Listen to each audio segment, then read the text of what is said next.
प्यारे बच्चों, पुनः आप सबका स्वागत है मेरे YouTube चैनल तौफीक सर फ्री एजुकेशन। आप सबके लिए आज फिर से मैं एक नया वीडियो और बहुत इम्पोर्टेंट वीडियो लेकर आया हूँ। उम्मीद है आप इसे पूरा देखेंगे और समझेंगे। तो क्या है आपके लिए आज स्पेशल। देखिए, आप जानते हैं 29 फरवरी को विज्ञान की परीक्षा, हाई स्कूल विज्ञान की परीक्षा होने जा रही है। तो उसी को दृष्टि में रखते हुए मैं आपके लिए एक प्रश्न लेके आया हूँ। प्रश्न आपके सामने है और प्यारे बच्चों, ये क्लियर है, ये तय है कि आपका जो पेपर होगा उसमें इस तरह का कोई ना कोई प्रश्न जरूर होना चाहिए। एक तो लेंस से संबंधित, लेंस आप जानते हैं, आपने पढ़ाई की है, साल भर आपने विज्ञान को पढ़ा है तो आपने जरूर देखा होगा लेंस का मतलब अपवर्तन से है या दर्पण, इन दोनों से रिलेटेड या इसमें से कोई न्यूमेरिकल या थ्योरी जरूर आने वाली है। 100% क्लियर है, लेंस से या दर्पण से एक न्यूमेरिकल या थ्योरी जरूर आएगी। तो मैं आपके लिए आज न्यूमेरिकल लेके आया हूँ। सवाल देख लीजिए क्या कह रहा है। सवाल कह रहा है 15 सेमी फोकस दूरी के किसी उत्तल दर्पण से कोई वस्तु 10 सेमी दूरी पर रखी है। प्रतिबिंब की स्थिति तथा प्रकृति ज्ञात कीजिए। तो प्यारे बच्चों, ऐसे सवालों में सबसे पहले तो आपको एक फिगर बनाना पड़ेगा। यहाँ पर बताया भी है प्रतिबिंब की स्थिति भी बतानी है और प्रकृति भी बतानी है। तो आपको सबसे पहले क्या करना होगा, दर्पण, उत्तल दर्पण से इसका सिस्टम है। तो उत्तल दर्पण पर जो भी बात बताई जा रही है, इस बात के अनुसार आपको एक फिगर क्रिएट रफली करनी पड़ेगा। अगर आपने नहीं किया तो आप कहीं ना कहीं मिस्टेक्स कर जाएंगे।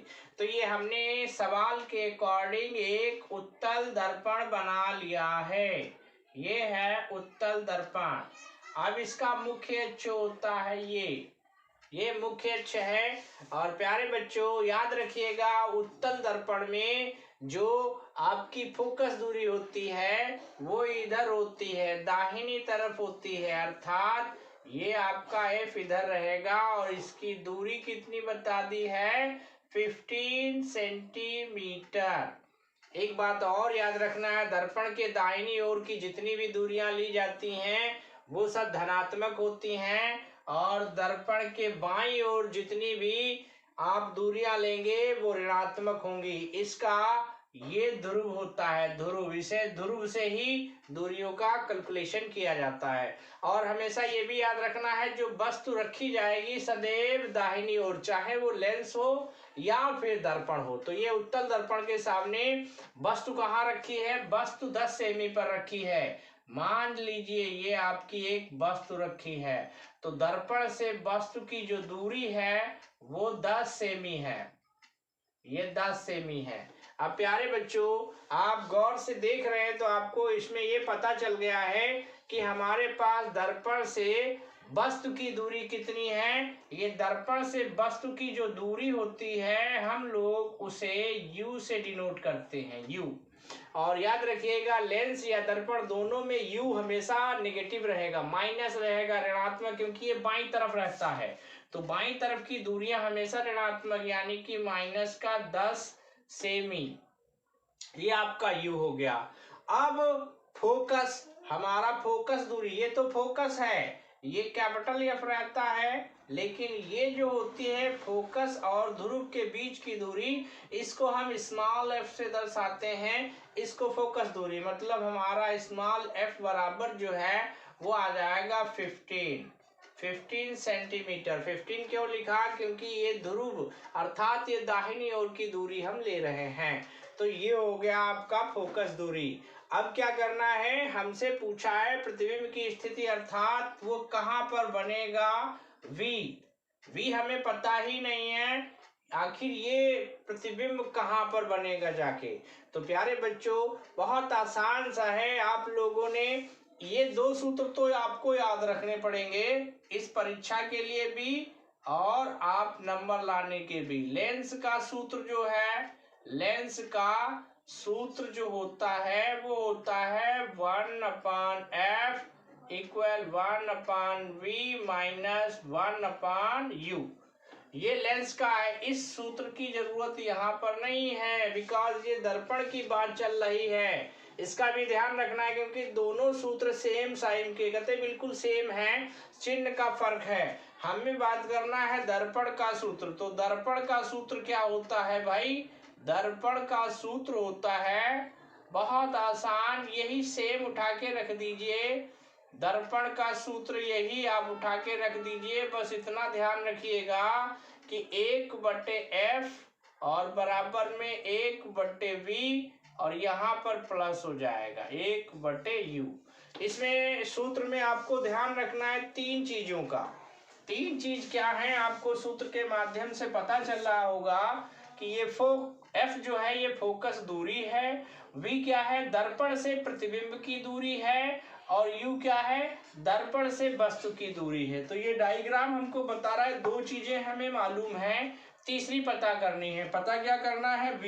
तो हमने फार्मूला लगा दिया है। इस फार्मूले में हम यहाँ से 1/f equal 1/v plus 1/u, इसमें हमें वैल्यू पुटअप करनी है। और वैल्यू पुटअप करने के लिए चिन्ह परिपाटी यानी चिन्हों का ध्यान रखना बेहद जरूरी है।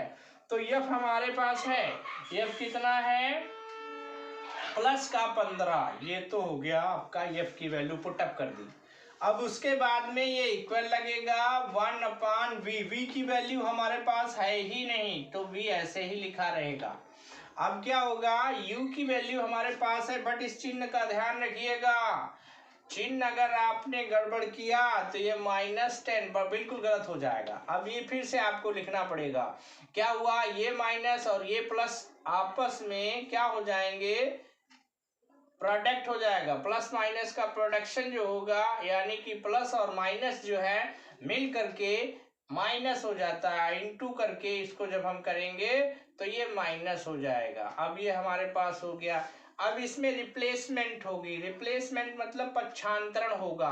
पक्षांतरण को क्या, इसे हम इधर ले आते हैं 1/15। ये ऑलरेडी है हमारे पास।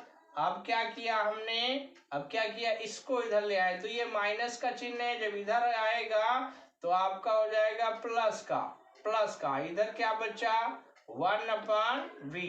इतना होने के बाद अब हमको यहाँ पर 2 भिन्न दी गई हैं, ये एक 1/15 और प्लस 1/10।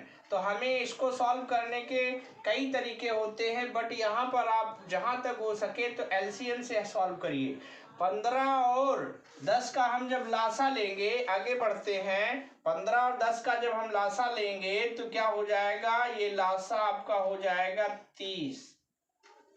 15 और 10 का लासा आप निकाल के देख सकते हैं, 30 ही आएगा। ये 30 है, 30। अब क्या होगा? 15 से जब हम 30 को काटेंगे तो 2 बार में कट रहा है, 15 दूनी 30, और इसमें इस एक की मल्टीप्लीकेशन हो जाएगी। इसके बाद ये वाला प्लस यहाँ आ जाएगा। इसके बाद 10 से जब हम इसका मल्टीप्लाई करेंगे, 10 से डिवाइड करेंगे तो आ जाएगा 3 गुणे 1 बराबर में 1/b है। इसे सॉल्व करेंगे, 2 1 कम 2, 3 1 कम 3/30 बराबर में 1/b। सॉल्व करेंगे तो ये हो जाएगा 5/30 बराबर 1/v। 5 से कट रहा है तो ये आ जाएगा 1/6। अर्थात इसमें हम रिप्लेसमेंट करके करेंगे तो v बन जा v और 6 बन जा 6। इसका मतलब हो जाएगा v बराबर 6। अब हमें चिन्हों के अनुसार प्लस का चिन्ह मिल रहा है, तो इसका मतलब प्रतिबिंब ये जो बनेगा दाहिनी ओर बनेगा, ये 6 सेमी दूरी पर।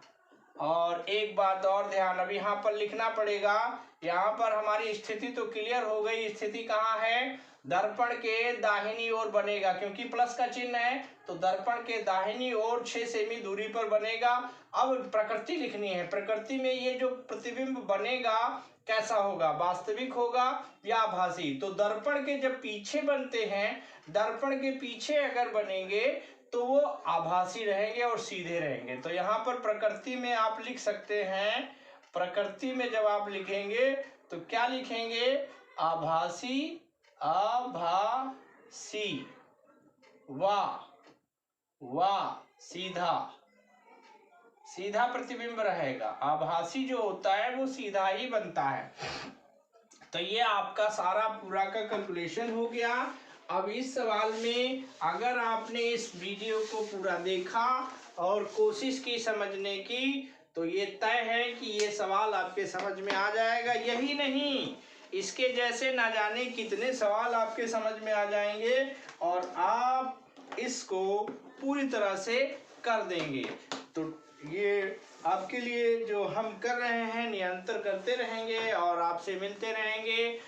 मिलते हैं अगले वीडियो में, तब तक के लिए आप सभी के लिए शुभकामनाएं और गुड बाय।